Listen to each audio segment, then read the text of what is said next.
Welcome to the Conscious Pivot Podcast with international speaker, business mentor, best-selling author of Pivot, and your host, Adam Markell. The Conscious Pivot shares the stories and wisdom of people who have successfully reinvented some area of their business and personal life. You'll gain powerful insights into how you can fully embrace new opportunities, increase your performance, and master the art and science of innovation and resilience. So please join Adam as he guides you on your conscious pivot. Welcome back, everybody, to another episode of Pivot Radio. I can't think you guys are already used to this with me anyway. I feel blessed. I feel so blessed for so many reasons today. One of the reasons is that I get to share a dear friend with you. I get to have some time to chat. I mean, this is going to be selfish time right here. And it's for everybody else will get a benefit out of it, but nobody before me. And I get to spend some time with a friend as we're all so busy. I hate that word busy, man, but I can't get around it. Our lives are so active with kids and kids in and out of the house. And we were just chatting just a little bit ago about how we never have an empty house. One leaves, one comes back. One leaves and one comes back. One leaves and one new one shows up. Like, where'd that come from? I mean, this is like a revolving door. We have so many beautiful souls just in and out and staying for a while. It seems like everybody from the East Coast ends up onboarding. It's like the onboarding process to moving west is that they come to live with the Markells, and 6 months later they get their shit together, and then they move out and they launch and all that. But I feel blessed just to be able to breathe. How important it is, how incredible it is in any moment where we have the stillness to be present and to be grateful. We can recognize, I'm recognizing in this moment that I'm taking this slow, deep, lovely breath, that there are people all over this planet who are taking their very last breath in this moment. So that makes this moment sacred, holy. What a blessing. So whatever it is that you're doing right now, as you're watching, as you're listening, maybe just slow down for just a little bit. If you're driving the car, just take your foot a little bit off the gas, right? Give somebody else a little space on the road. Be in less of a hurry. What an incredible gift that we give ourselves to sort of slow down from time to time. I remember reading in an Emmett Fox book recently about 4 rules. I've actually read it over and over for the last 8 years. I just keep reading the same things day after day, new reading. Comes around again. Can't believe it. A year goes by where I read the same thing. Oh, I just read that 2 seconds ago. But meanwhile, it was December last year, not December this year. And these 4 rules were: don't hurry, don't worry, don't condemn, don't resent. 4 simple rules, easy to remember. Not so easy at times to remind ourselves. Don't hurry. Don't worry, don't condemn, don't resent. So I feel so blessed and honored that I get to spend time with you now to breathe our collective breath, our breath for love, our breath for peace, our breath for harmony, and our breath for friendship. And so I get to connect with a divine soul, dear friend, amazing woman, incredible human, mom, mother, daughter, business owner, entrepreneur. To call her a speaker it's a mild statement of what she does when she gets mic'd up, with or without a mic, when she walks into a room, and the energy that she puts out, the light that she emanates, the way her eyes light up and her smile lights up, and how she raises that vibration for herself and models it for other people. And therefore they get to see and experience what it's like to raise the energy on the inside, to get more connected to spirit, more connected to the best part of ourselves. And so that's what I absolutely adore most about her.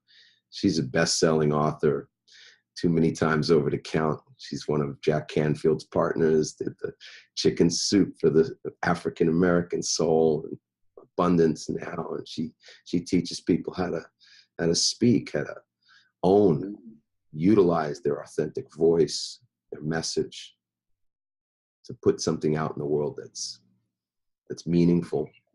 And she's changed so many lives. So I love the fact that I get to spend time with this lovely lady. Her name is Lisa Nichols. I know most of you have heard of her or seen her on Oprah or Steve Harvey or some other thing. And we've got some exciting news we're going to announce today on this podcast. So without further ado, I'm going to raise up the energy just a little bit as I introduce and just say hello to my dear friend, Lisa Nichols. Hey, how you doing, love? How are you? I love you. I'm excited to be with you. This is long overdue. Long overdue. Like, we run into each other around the world. Like, we got to spend time together. And so I'm grateful to be here. I'm grateful that you would find my contribution of value enough to share with your tribe. My grandmother would say, when God places you over and in the space where you're leading, teaching, or inspiring people, and then you trust someone else to step into that space with you, that's a big deal. So I don't take this invitation for granted. And how interesting too, right? You're in your office right now. You're home in beautiful San Diego, which is new home for you, because I know you were in Orange County. Now you're going to be in North County, San Diego. You're my neighbor. Your neighbor. I'm borrowing some milk or butter or something. Just an excuse to see you. Brown sugar. Well, I was just saying to Randy as we were driving home from your holiday party the other night, I said, this is just too cool. I mean, my travel schedule's nuts. Yours is more nuts than mine is these days, I'm sure. But the opportunities for us to get together and just have coffee, have a dinner, watch a sunset. Breathe. Walk on the beach. We walk on the beach good. Now, I get a good 5 miles in when I walk with you, because I forget we haven't turned around, and we just walk and talk and laugh, and then I realize we got to get back. So good conversation, good environment, and really good exercise. Yeah. That day we started out in the meditation garden at the Self-Realization Fellowship. We did. And we got shushed. You remember that? Because me, so loud. dummy, I take you there. I didn't even know. It's a silent meditation garden. Hello. We got in trouble at the meditation like garden. New Yorker, we were connecting, bonding, brother, sisterhooding, and they were like, ma'am, sir, can you guys exit stage left? Okay, bye-bye. Yeah, it was one of those moments. So, Lisa, you have some of the best pivot tales of anybody I know. I mean, your pivot stories are epic. So I would love to use this time in this community. People are really used to the fact that we get vulnerable, we get real, talk about those things that other people might call frustrations or disappointments or letdowns or failures or whatever. And these are just these opportunities for growth that are so profound that, because I wrote that book and rebranded Pivot, so I talk about it as Pivot, but there's so many ways to describe those inflection points in our lives, those pivotal moments where we come off of a bottom, where there's a dip in something in our lives. Maybe it was our energy, maybe it was our health, maybe it was our business or something.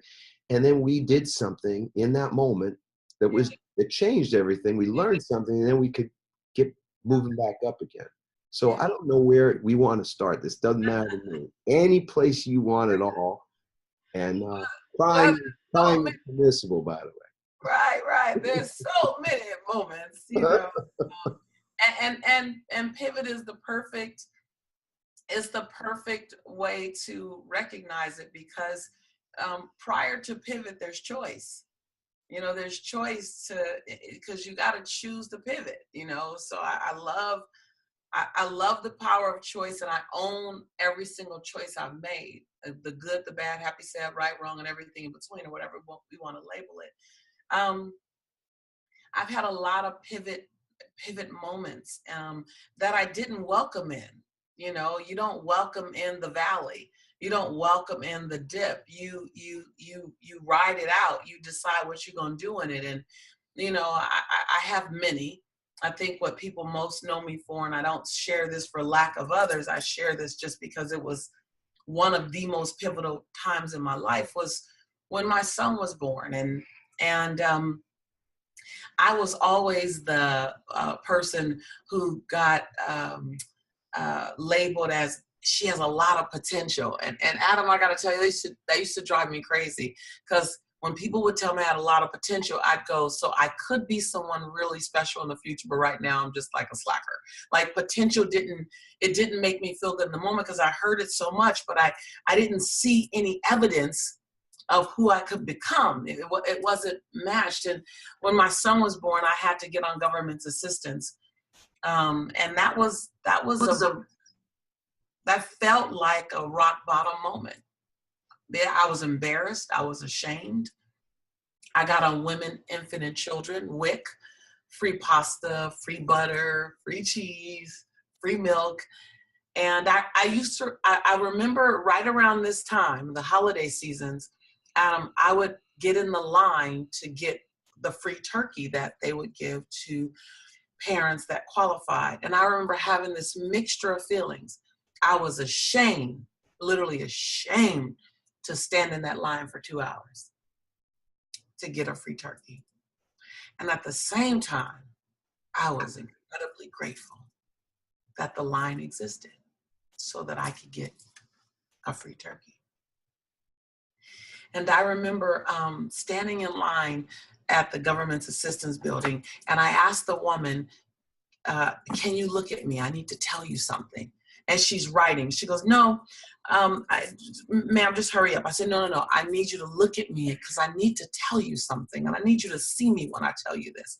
And she said, ma'am, I don't have time. And I hit the desk. I need you to look at me. And she looked up startled. And I said, I just want to tell you that I need some help with food stamps and health insurance so that I can have my baby and be safe. But I'm going to make good of your investment in me, and I won't be here forever. And I don't know if you meet a lot of people who stay on this assistance for a long time, but I just need you to see me when I tell you I'm not gonna be one. And I'm gonna do good with the help you've given me. But I don't share that a lot. And I remember she just kind of looked up at me like, whoa, okay. And then she stopped calling me ma'am and started calling me Miss Nichols. And I often think about that clerk, and I don't know if she recognizes my name, but that was a moment for me to have to say out loud, this is a moment in time. This is not my life. This is not my sentence. This is not my destiny. This is a moment in time. Similar to the moment when I only had $11.42 in the bank, and I didn't have money to buy Jelani Pampers, and I had to wrap him in a towel for 2 days. And I put my hand on his stomach and I said, Jelani, he was only 8 months old, so he couldn't understand me, but I needed to hear myself say it again. Jelani, as I had him wrapped in this towel, don't worry, mommy will never be here again. I'll never be this broke. And more importantly, I'll never be this broken again. Similar to when I sat in the doctor's office after being physically abused by my former fiance, picked up and thrown 3 feet across the room and then choked until I passed out. Sitting in the doctor's office and hearing the doctor tell me, Adam, Miss Nichols, you are suffering from post-traumatic stress disorder and you are clinically depressed. And then reading the prescription, she handed me a prescription and I read the prescription, and the prescription said, Lisa Nichols, Prozac. And I knew what Prozac was, Adam, but I'd never seen my name and Prozac on the same paper. And I looked up at my doctor and said, so are you telling me that I'm sad? Because I was a motivational speaker at the time. I had just started my career. I was 3 years in. I'd already gotten a couple of standing ovations, not me. She said, Lisa, you're not just sad. You're really, really, really sad. So I've had some pivot moments. What's the connection between the sadness or the disappointment and the opportunity to serve? I mean, there's an old adage that that I heard about speaking when I started, and it was that you don't tell a story you're still bleeding from. Yes. You don't share valley you still in. And yet along the way, it's what's real for us at times, right? I think the part of the problem is that people who do see folks that are motivating others or inspiring or teaching others, that somehow they think they don't have problems. They've gotten past them, and now they walk on a different, right, not on water, but something close to it. Right. And it's just not true. That's just, that's just bullshit, really. Yeah. People tell me all the time, Lisa, oh my God, I'd love to have your life. I said, watch out. You can't just take chapter 24. You got to take chapter 4 and chapter 10. You don't get all of it. I tell people I am far from perfect. Far. I've simply learned how to be at peace with my imperfection. I've learned how to embrace and dance with my fear. I'm not without fear. I'm not without frustration. I'm not without hurt. I've learned how to dance with them. I've learned how to be okay with the bitter parts, because I have bitter parts. I have bitter parts of my life. I'm not a bitter person, but I have bitter parts when I'm dealing with betrayal, or I'm dealing with death, or I'm dealing with my own fear storms. I'm dealing with loss. I'm dealing with, and when you ask the question, something lives inside of that experience. At the same time, there's a knowing of the phoenix. The phoenix is the eagle that always rises again. And I would invite anyone looking at this to study the phoenix and the whole story, the concept of the phoenix rising. The phoenix rising is the eagle that keeps rising. It doesn't die. It reinvents itself over and over again. I'm the eagle that keeps reinventing myself. I think when we live inside of static, it's supposed to be this way, and it's supposed to be this way forever. Those are dangerous terms. So to ask how can we teach, learn, love, grow, find the gift that came wrapped in sandpaper. Some of the very things, Adam, that are the reason I am the way I am, and the blessings that I can bring to others. Some of the very reasons of that are wrapped in sandpaper. They were ugly moments that in order to rise from it, I had to find my graciousness. I had to find my forgiveness. I had to find forgiveness when I didn't want to forgive. In order to be who I say I want to be, do what I say I want to do, I gotta find grace with myself when I want to blame myself and have shame. I got to find the grace to be the phoenix, to be the eagle, to rise again, to give myself one more life. I don't try to give myself 100 more lives. I just give myself one more life. I just do it 100 times. I just do it 100 times. I don't have to get up 100 times. I just have to get up one more time and then do that over and over again, just one more time over and over again. And so, I've been very blessed, just extremely blessed with the way people have loved me and embraced me, from when I was on Oprah to being on Larry King to the Today Show to Steve Harvey. The society is just responded to me in such a way I can't even explain to you how grateful I am, because I didn't think they'd respond that way. I put all these limiting beliefs. I don't know if they're going to respond to me. I'm a woman. I'm a Black woman. I'm a woman from South Central. I was on government assistance. I had all these reasons why I was in an abusive relationship. All these reasons why people wouldn't love me or wouldn't accept me. I was over 210 pounds. You know that. For the first launch of my career, first 15 years, I was over 210 pounds. So I had my obesity issues, my cultural issues, my economic status issues, like everything, every block. And people just kept loving me and kept opening their arms to me. White men and Asian men and white women and Indian women. And there was no boundary. And when I asked Adam why, the answer was, people love the truth. No matter how messy it is, they appreciate your truth. Your willingness to have the courage to share the not so pretty, so that together we can see possibility. It's not in my now that people fall in love. It's in my telling them what was before my now. It's just this dance. It's this dance with possibility. It's why we watch Rocky, and every time we cheer for, it's like Rocky 19 now, right? And we know Rocky's gonna get knocked down. We know Rocky's gonna bleed. We know we're gonna wonder is he gonna get up. And then we know he has to get up, you know? And so it's the reason why you can make 9 Rockies or however many, because we all know that in us is that little engine that could. Remember that you know, you got to be over 40 to remember the cartoon, the little engine that could.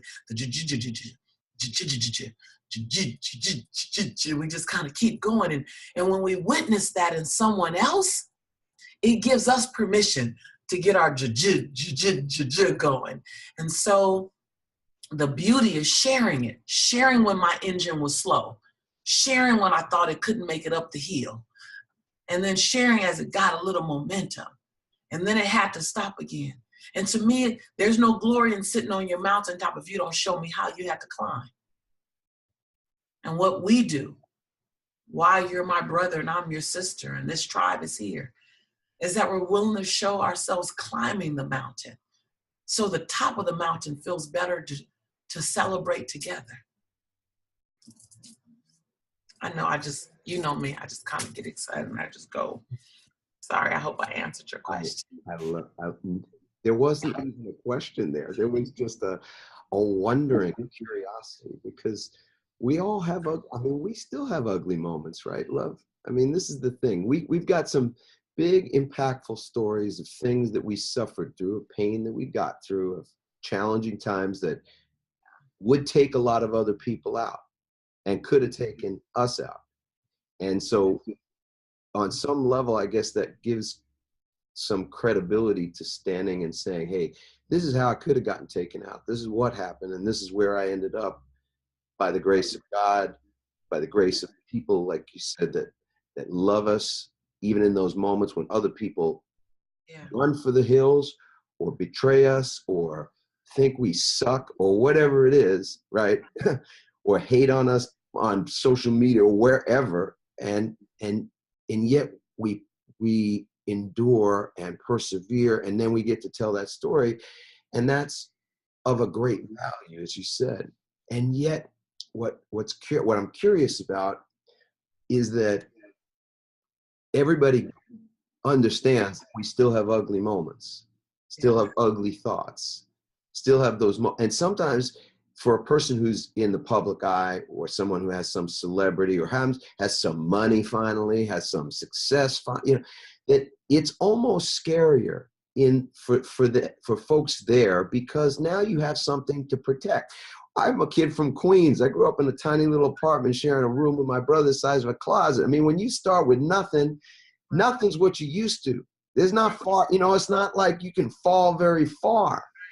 But when you build a business, not a lot to risk. Right. When you got people you employ and people depend on you and people follow you and they love you and they want to be inspired by you 24/7, that's a whole different weight that you carry on your shoulders. If you fail big, you feel like you failed all of them, and you wonder if they're going to fall.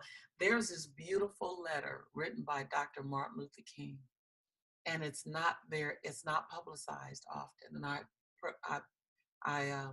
published it in Chicken Soup for the African American Soul. And it's a letter, Adam, where he's sitting at his dining room table.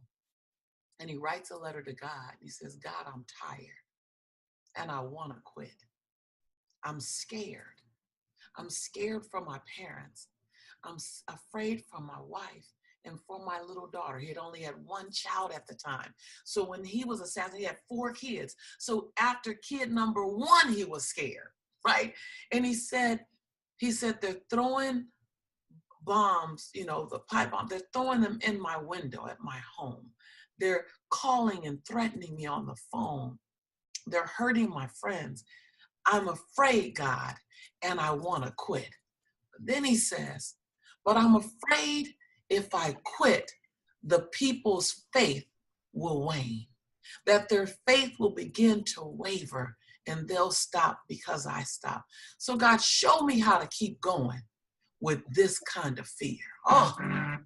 When I tell you, every time I read it, I cry because I know exactly. I'm far from Dr. King, and I'm not trying to measure myself to him, compare, but understanding what it means to feel the fear, feel the hurt, feel the exhaustion. I say there's a difference between I'm tired and I'm weary.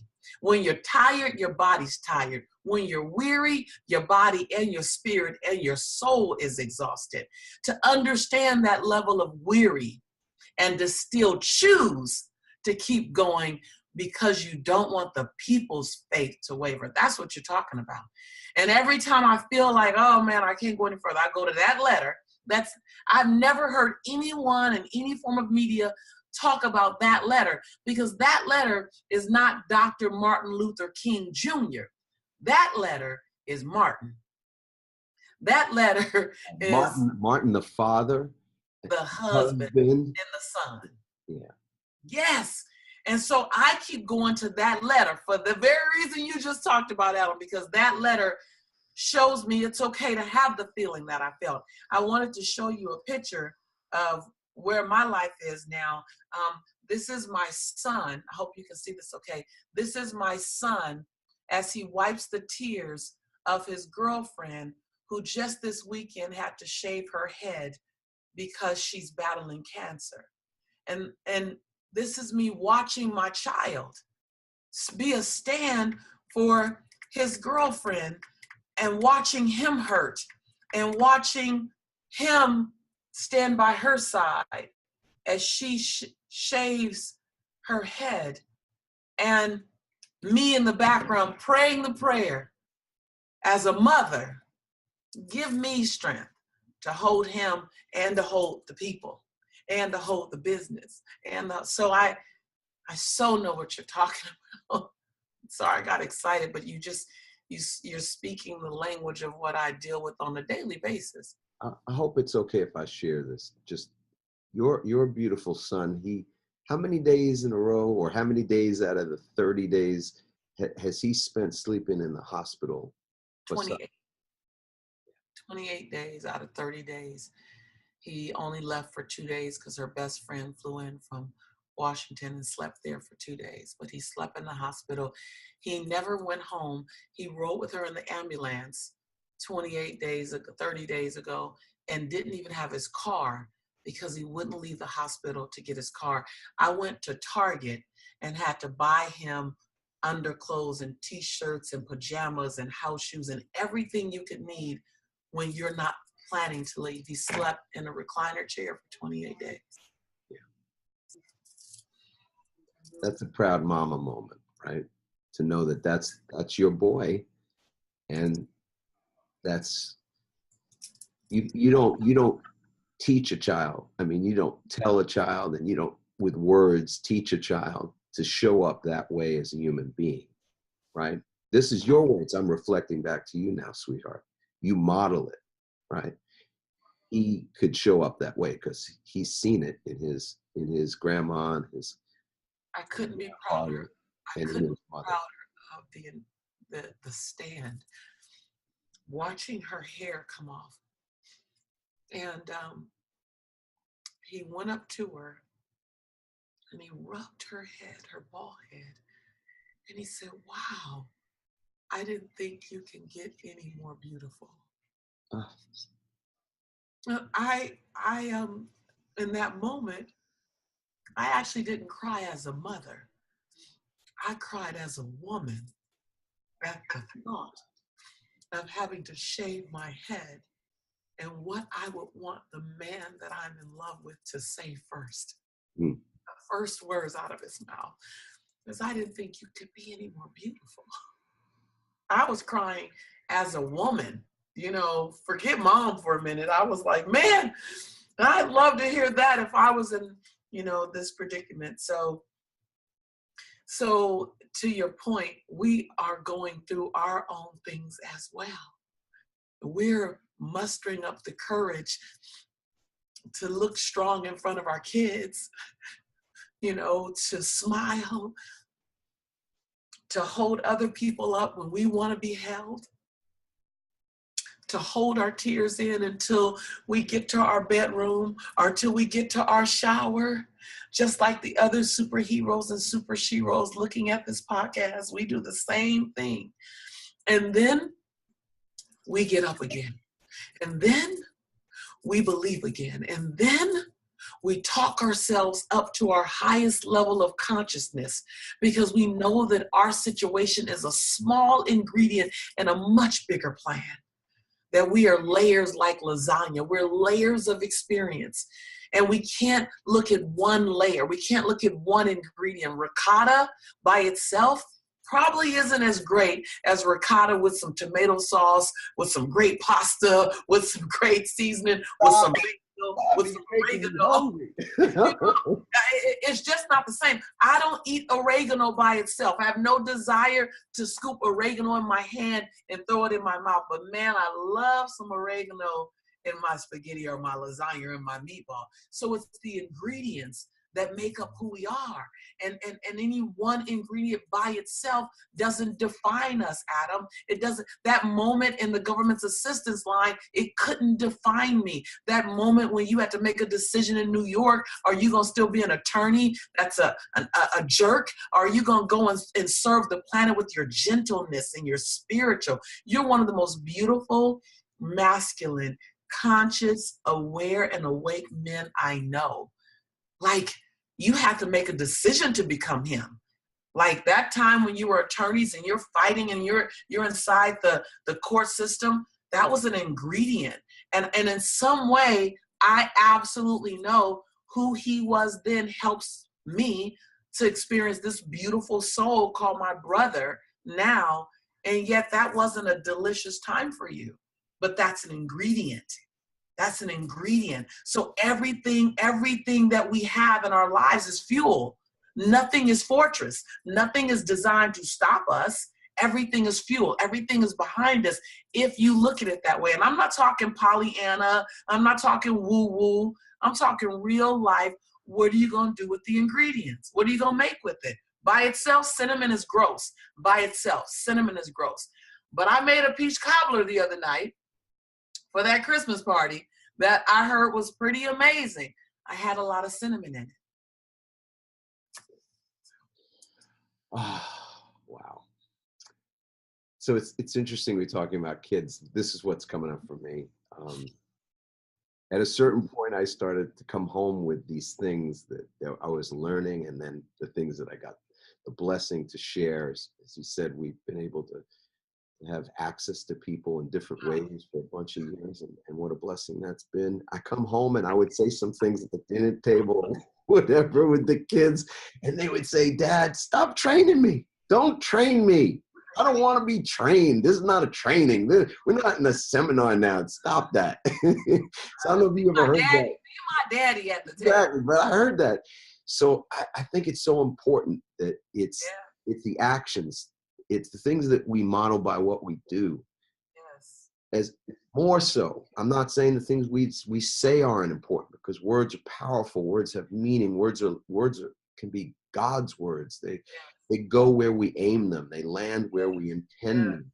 They're powerful. And yet at the same time, they have to be congruent with actions. And so, yeah, your son shows up that way because he's seen loyalty. He's seen a lot of things from you and from your family that gave him a blueprint for what a good human looks like. So he didn't have to just figure it out all on his own. So, and I'll say this now, this is where I'm curious to know what you do for yourself, because as we have those times, those moments where the old, like, sort of is like, I was watching Joel Osteen just a little bit last night. He says it's like two people inside of you. There's old you, there's new you, and new you wants to step forward. Right? I name mine. You named yours. All right.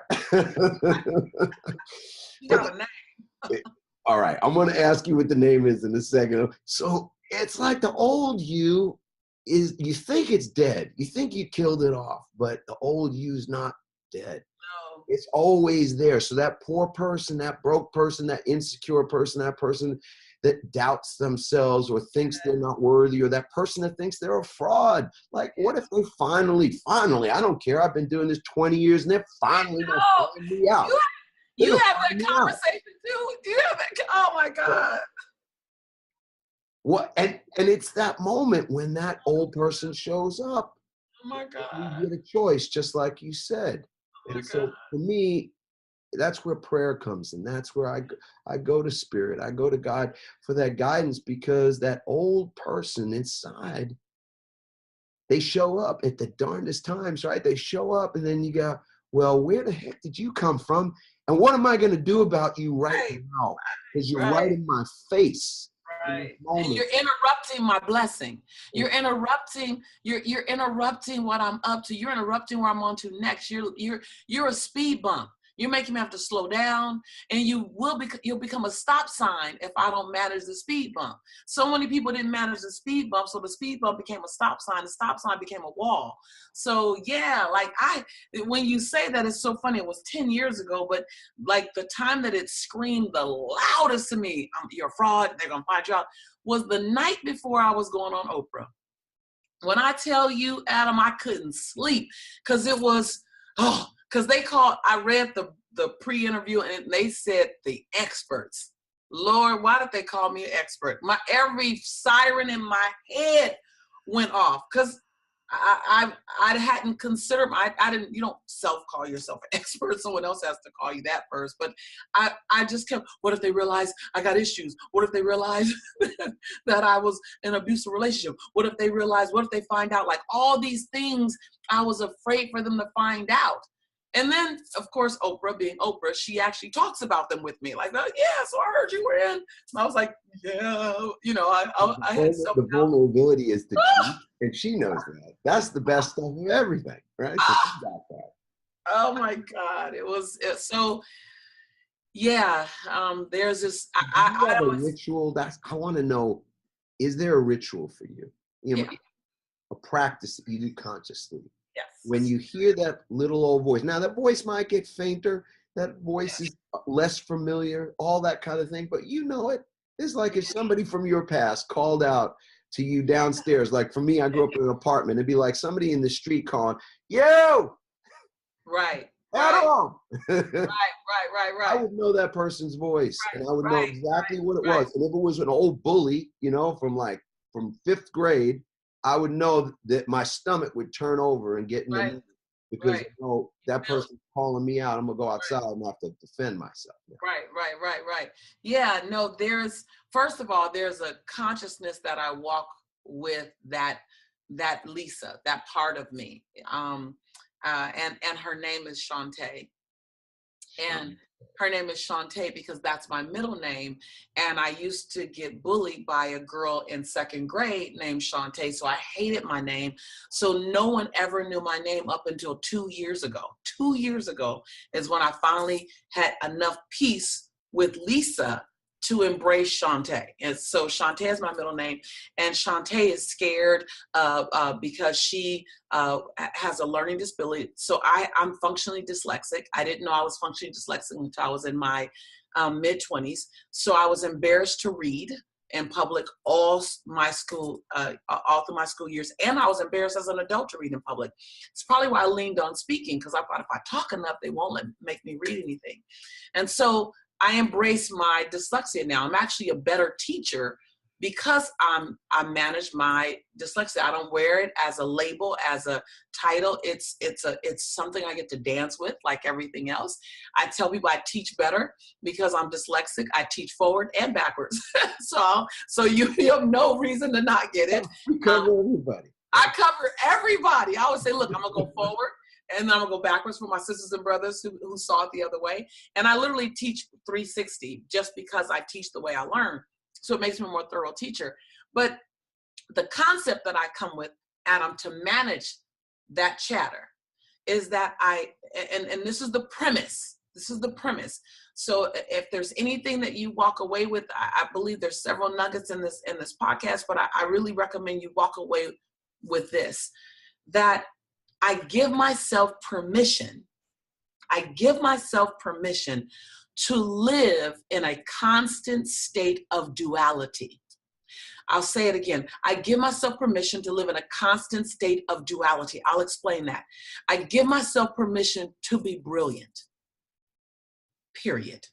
I don't minimize her. I don't, at whatever I'm brilliant at, my lane, whatever that thing is that I've been blessed to do, I give myself permission to be brilliant at that. I don't shrink it. I don't question it. I don't doubt it. I just embrace the brilliance, whatever that is. At the same time, I give myself permission to be clueless, afraid, uncertain at the very same time about that thing over there. So in giving myself permission to live in a constant state of duality, then I step into PPHD. PPHD. That because I give myself permission to live in constant duality, there's nothing to prove, first P. There's nothing to protect, second P. There's nothing for me to hide, and there's nothing for me to defend. Now, like you said at the beginning of our interview, easy said, kind of challenging to do and live in. I'm just saying, it's more than just a little statement. But this is the best part right now. Man, if you just set the goal, don't look at all the big stuff. How do I live so that there's nothing to prove, nothing to protect, nothing to hide, and nothing to defend? The way you do that is give yourself permission to live in constant duality. Own what you own. Know what you know. Do well what you do well. And at the same time, be in learning mode, be in mastery, be in acceptance, being embracing of all those things that are still in formation, that might even be messy. I'm great at creative design, and I can be super unorganized. I'm really powerful at transformation. I really struggle at systemics. Anything that just has to stay locked in place, I resist. So I give myself permission to live in this space and manage this. So I live here and I manage this. So because I'm not naturally organized, I literally have things that I need to have a place for everything. I need to have a cubby hole. I need to have a shelf to manage that. Can I interrupt you for 1 second? Sure. I want to plus, or I think plussing what you're saying by pointing out the fact that this is where, in a business, from a business perspective, right? Because we both operate and run businesses and have been in that space a long time. The place that you manage, right? So this is where you live and this is where you manage.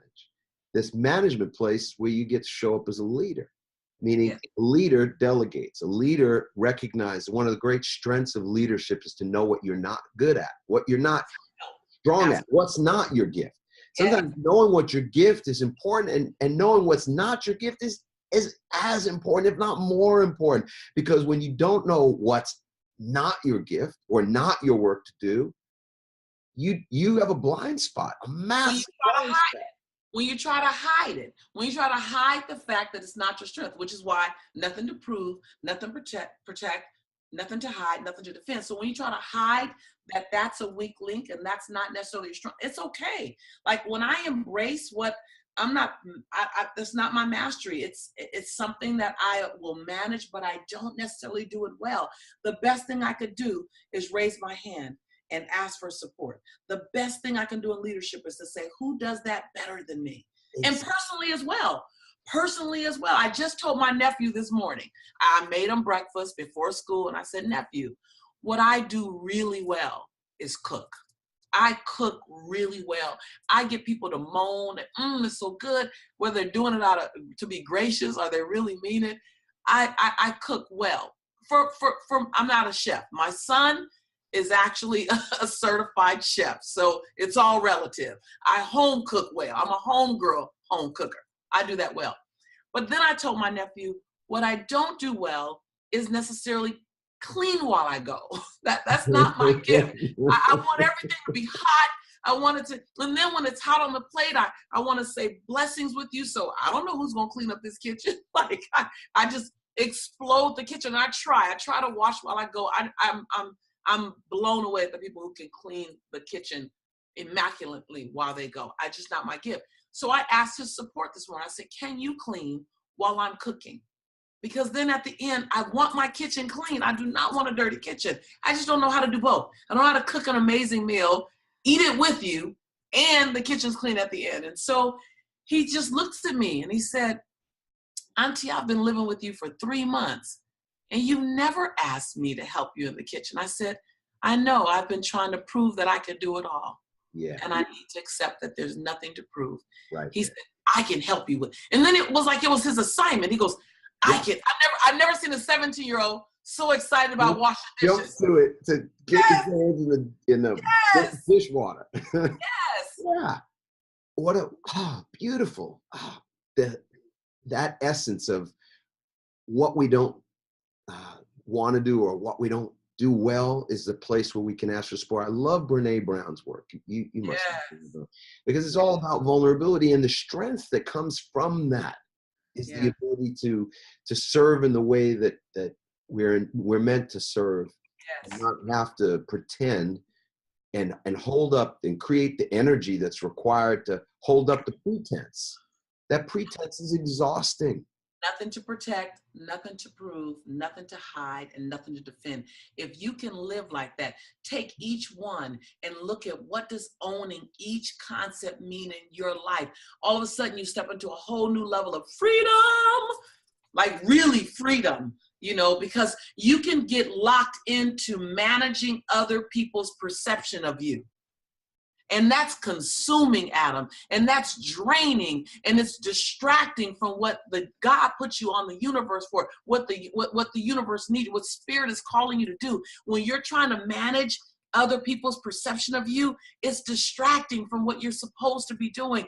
And so when you can live PPHD, nothing to prove, protect, hide, or defend, all of a sudden you go, now, who can I just be? And the way you do that is give yourself permission again to live in that duality.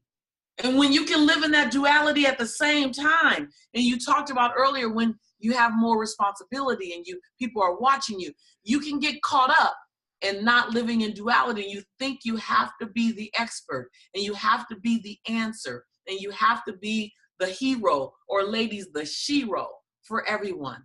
And you forget that the cape that you have on has a Velcro tie around the neck, and the S on your chest is really written in Crayola. When you give yourself permission to wash it off and put it on, and then wash it off and put it on, put your cape back on every day or take it off whenever you need to, wash the Crayola S off your chest. When you give yourself permission to live in that duality, 360, that's 360. That's when you're living 360 experience. I want to show you something. Look at this. We look good. Don't we look good? God, yes, yes. I look better because I'm sitting right next to you.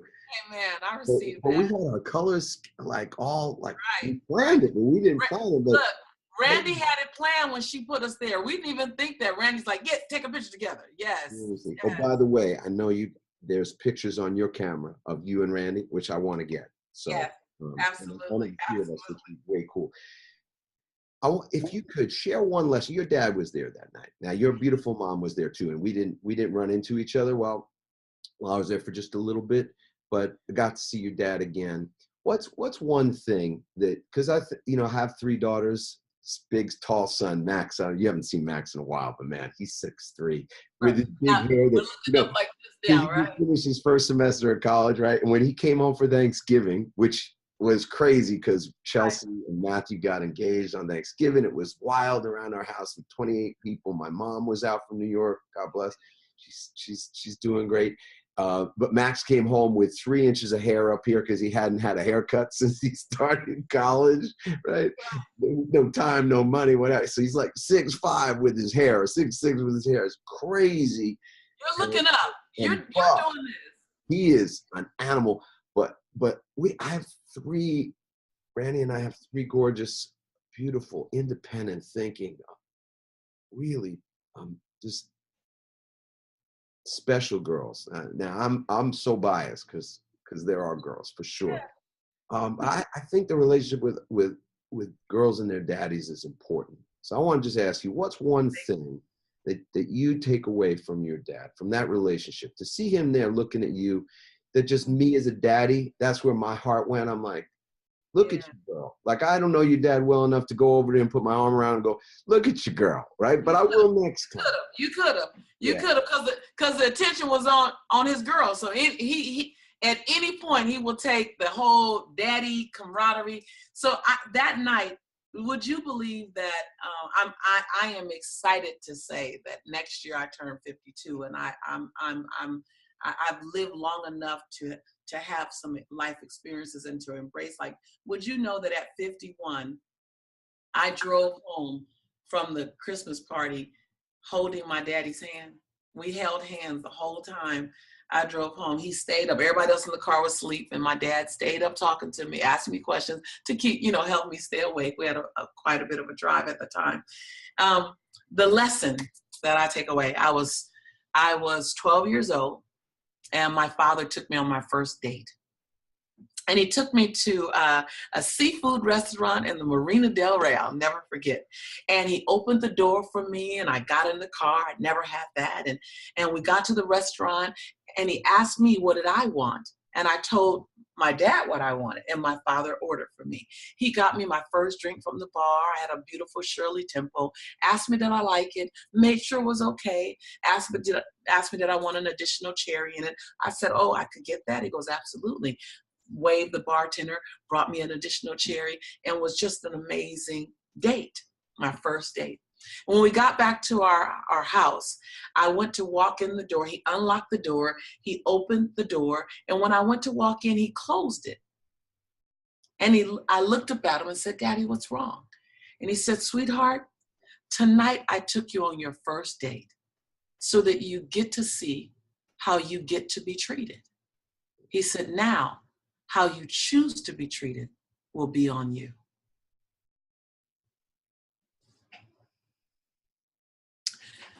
I was 21, fast forward 10 years, I was 21 years old. I went out on a date with a guy for all the wrong reasons. Called #red Corvette, liked his car. And just telling you the truth, I was young. And during dinner, he was just dismissive, a little abrasive. And he kept taking phone calls. When pagers were out, he kept taking phone calls. And I decided while he was taking one of his calls, I really didn't like the way I was being treated because my daddy had showed me when I was 12 how I got to be treated. So when he returned to the table for the 5th time, I wasn't there. I had caught a taxi home, and he met the taxi at my house. His car was pretty fast. And he said, where'd you go? Why'd you leave? And I said, oh, it's simple. My dad showed me how I get to be treated on a date, and you weren't doing that. And I walked in my house, and I was fine with it. And probably for 3 months he called me and left various messages. I've never had a woman do that. Oh my God, I think I'm in love. I think you're not. But you'll get over it. Don't worry. It's like gas. It'll pass. Yeah. Anyway, Yeah. that was the lesson. My father, and I've applied it to so many different scenarios, that how I've been shown how I get to be treated in many ways. You show me as a male friend, my father, my friends. So how I choose to be treated is a constant choice, and I have to keep reminding myself I'm choosing every experience. So I was 12 years old, and it was one of those moments when I thought, I'm going to put this lesson in my back pocket and carry it forward. And 51 years later, 51 years old now, and I still draw from that lesson, which is why I can remember it so effortlessly. What a beautiful opportunity to share that with others, and you've got an opportunity coming. I mean, can we kind of pull the curtain back on an opportunity, on an exciting piece of news? Would that be all right? Yeah, we can. So this is the first space that I am announcing it in. I'm looking at I'm gonna find a picture to show you guys you find that picture. I want to just say that there's a platform for your expression, your ability to share the life experiences, the good and the bad, the ugly, and to be able to help other people through those same passages in their life. There was a book, really popular book some years ago, called Passages, but this idea that we're always going through these yes. very similar things. We're so connected. There's so much that connects us. Yes. We think we're separate. That's the illusion, this illusion of separateness. And yet we're so connected. And you're going to have an opportunity to have access and connection with many more people pretty soon. And I think this is one of these,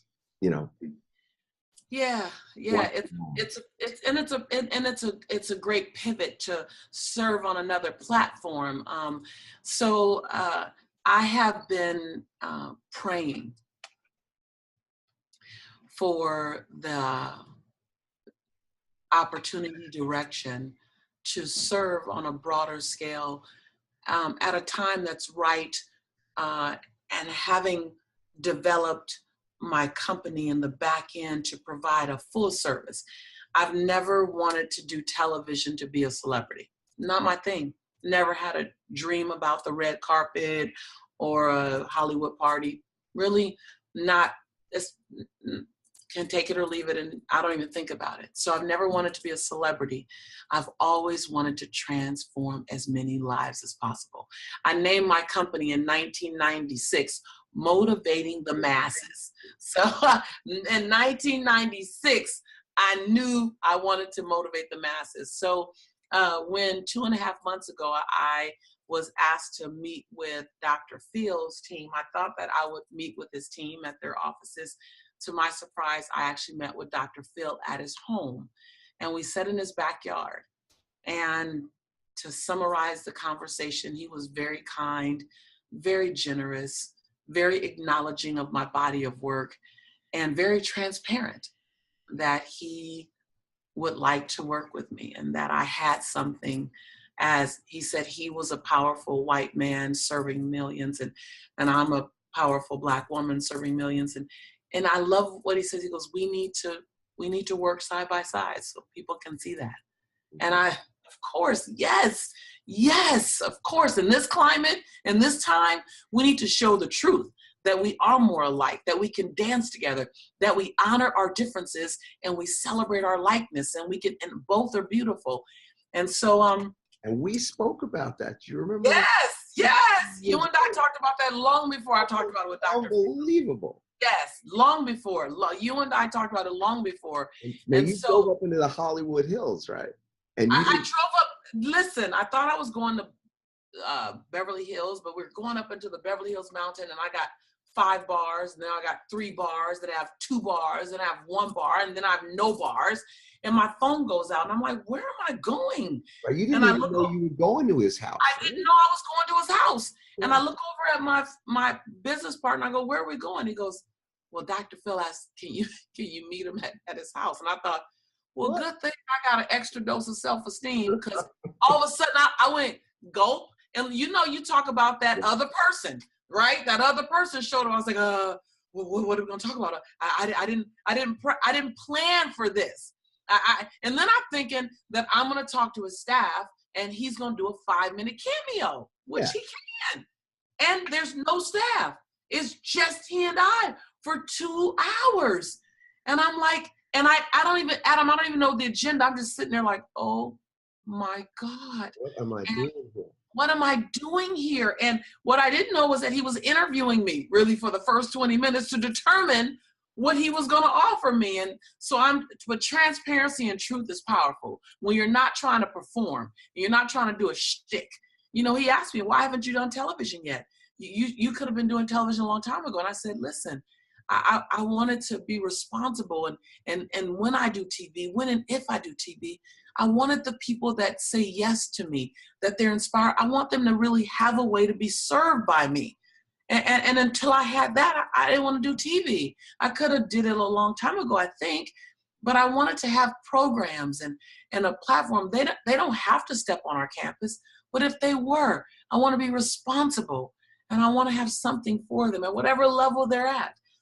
And he said, he goes, that would be smart for a lot more people to do that. And I thought, I'm a teacher. I'm a coach. It's what I want to do. And TV would be a way to coach and serve millions, but that's really why I'm doing it.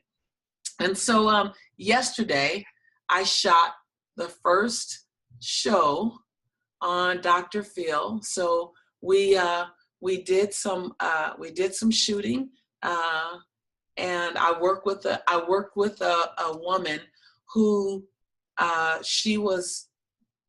unfortunately she was beat by her ex-boyfriend with a meat tenderizer and had 30 stitches. And 2 years later, she's not able to move forward. And so I'm going to work with Dr. Phil and help her figure out how to move forward and get her life back. And we're recording soon, and it airs in January. Now it airs. And then I'll do a series of shows with him all around New Year, New You. And I'll work with him for several months and air on his show several months. Watch Dr. Phil. If you've never watched it before, watch it now for sure. Stay connected, know the dates that I'm on, watch it, then comment, give feedback. And then the strategy is to launch me into my own show next year. So we're baking me into his show to introduce me to the world and then to launch me. And he basically said, I'd like to do with you what Oprah did with me. And I looked to the left, looked to the right, and said, okay. Yes. Yes, my hand is up, both hands. Sounds good to me. Both hands up. Yes, both hands up and standing up. So it'll be exciting, and we get to bring transformation to ideally daily TV. We get to bring transformational work. So standing. Yeah. I'll need you guys in the audience. So what's really wild is that they normally have an audience wrangler that goes out and tries to get people for the audience. Yeah. But for the show for the first show that I'm shooting, I just sent out a couple of emails, and I did a Facebook Live, and they got a full audience. They're like, you got your own tribe. I got my own tribe out there. So we can help you put some beautiful souls in the audience. Wow. I am double high-fiving. Yes, brother. We're doing a happy dance here. Yes. On both coasts, because I find myself in Florida today. I just flew here yesterday, and on both coasts, this is a celebratory moment. And thank you for declaring that or stating that out loud here for the first. I think this is the first time you said it. Sort of First time. So, earlier when we talked about doing things scared, knees knocking, well, my knees are knocking now to say it out loud. Yes. because television is so temperamental and it's just a different animal. And I've never, I wouldn't dance with TV. I wouldn't play with TV for a very long time. So this is a healing for me. I used to say television was too shallow. It was too messy. And I had this very disdain, just to be quite honest with you, this disdain for television. And so I would always kind of put it off. And a lot of people were pursuing me after The Secret and after Oprah.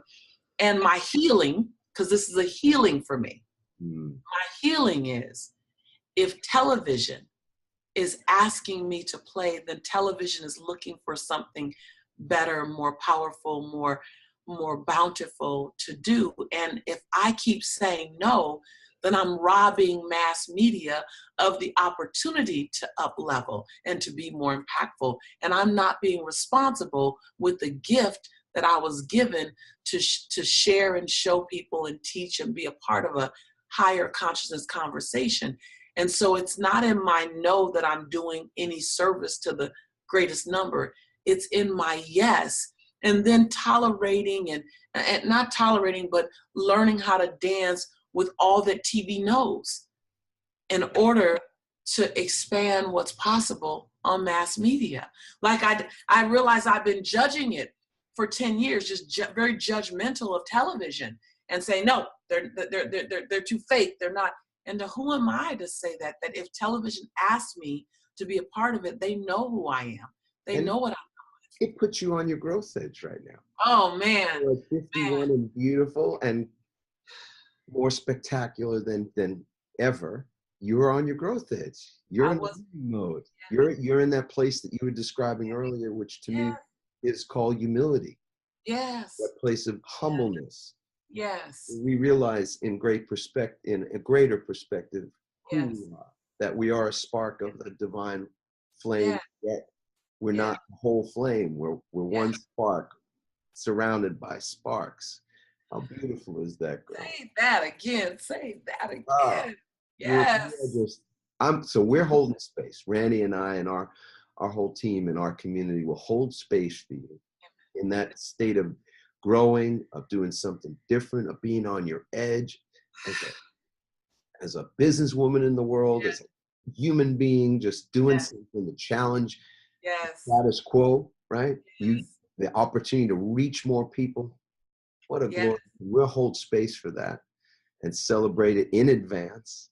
And I know you pray. I know the power of that. I wanted to, it's funny you should say that because I want to read you. May I do this? I want to read you what my brother sent me yesterday as I was on my way to film the Dr. Film location shot. And he could see the angst and the kind of big eyeballs as I'm driving away in the driver's driving me away in the backseat of the car, and I'm looking out at my big brother. My big brother's my breath. My big brother's he's been my prayer partner for 14 and a half years. My big brother is my anchor. He surrounds me with love. And my eyes were like this, looking out the window of the car. And I was like, he was like, bye, sis. I was like, bye. 5 minutes later, I get this prayer. It says, be willing to go out on a limb with me. This is a message from God to us. Be willing to go out on a limb with me. If that's where I am, if that's where I'm leading you, it's the safest place to be then. Your desire to live a risk-free life is a form of disbelief.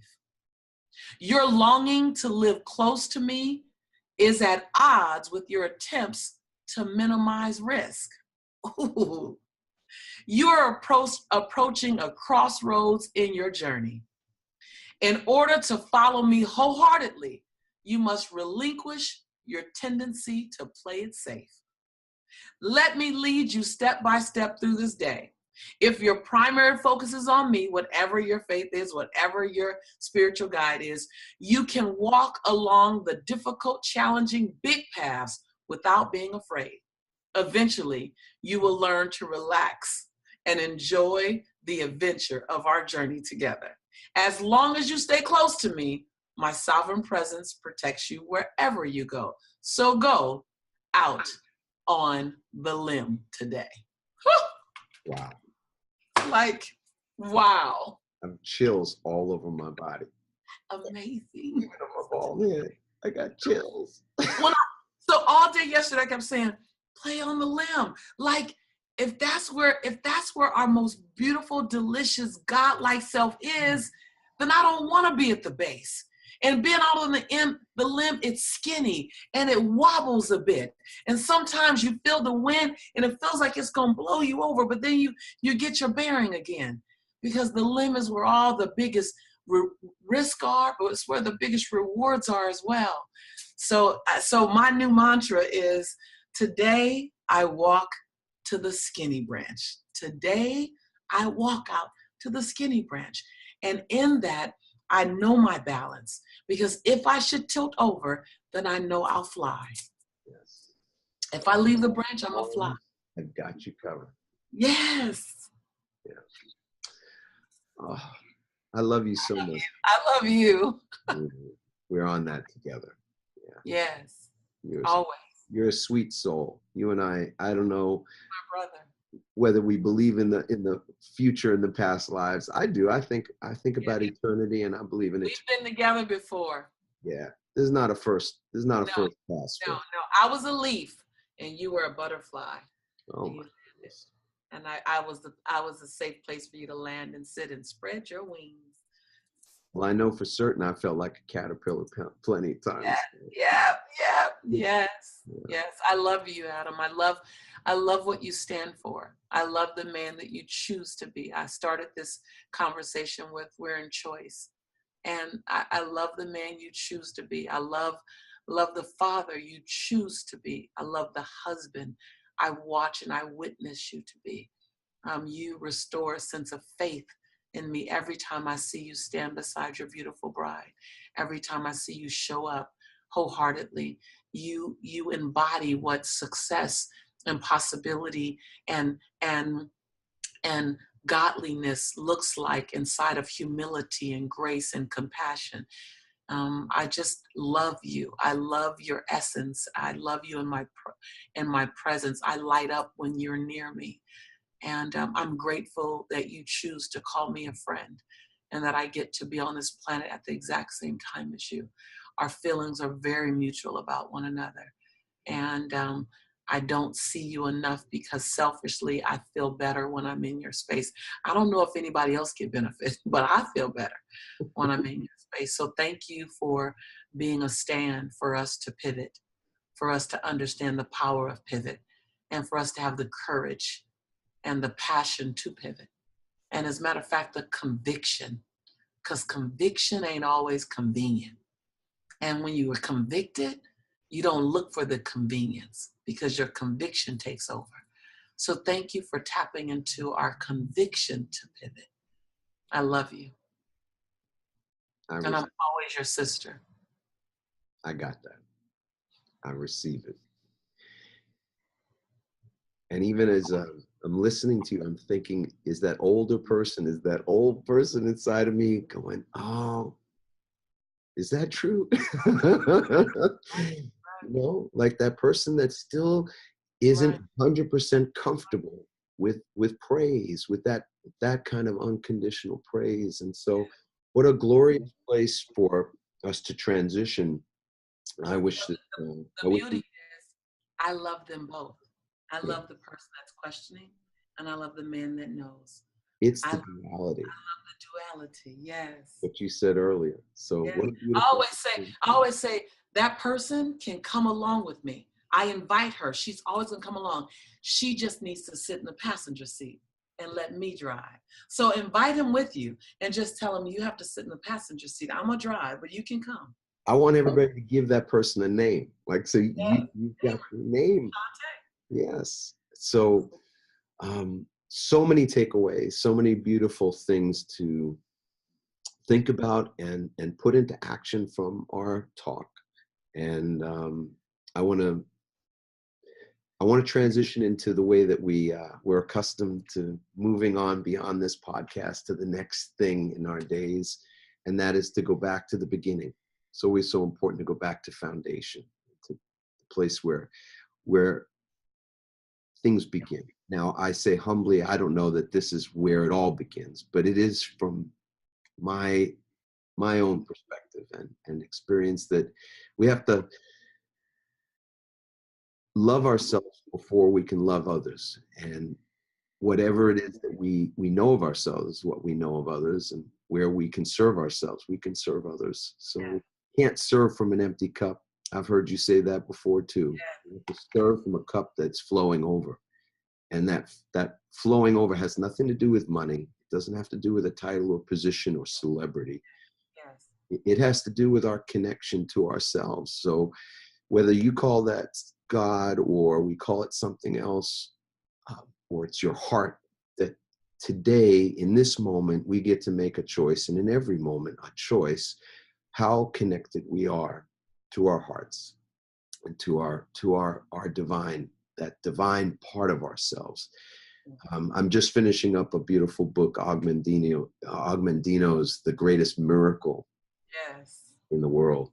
I finished The Greatest Salesman in the World. Now I'm on to The Greatest Miracle in the World. And if I can say it in different language, the greatest miracle in the world is the miracle of love that we give ourselves, because as the Course in Miracles shares, it's that love that we give ourselves that we can give. It is the gift that we give the world. So in this moment, let's take another conscious breath. We've been breathing the whole way through. I know we haven't been holding our breaths. And take that breath and realize in this moment that there are people who are breathing in now, breathing in as we breathe in, and they will not breathe out. And so I do believe in eternity, so I do not fear for them as I don't fear for myself when my time comes. But in this moment, I want that next breath. I want that next opportunity to connect with myself so I can, at a deeper level, connect with all of my brothers and sisters from that place of truth, as you said, authenticity. A place where there is no pretending, where we don't have to defend or pretend or prove ourselves, because we are perfect, regardless of where we are in this moment. What a blessing this moment is. So that's the reminder, and that we get to wake up tomorrow as we woke up today to our assignment, to have some recognition of that, to be grateful for it, and then if you're so inclined, to say those words, I love my life. I love my life. I love my life. I love you, Lisa. I love you all. Thank you so much. What a blessing this has been. And till we meet again, as my grandmother would say, this is the end of our show. Hope you've enjoyed it. Our Pivot Radio broadcast has been such a blessing, and look forward to it all the time. So check us out, subscribe. You can go to the Start My Pivot community on Facebook to find more people who are pivoting, people who are willing to share their vulnerability and their stories of transformation, of reinvention. And of course, there'll be announcements as to the upcoming shows that Lisa's doing with Dr. Phil, and we're going to hold space for that.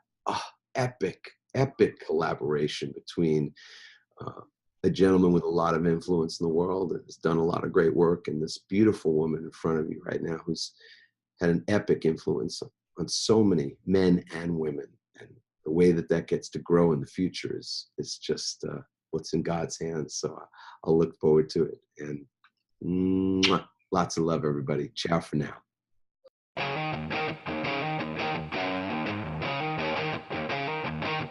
Thanks for listening, everyone. We hope you now have the tools and greater insights to navigate your own pivot. Help us inspire others by sharing this episode and leaving your comments over at adammarkel.com/podcasts.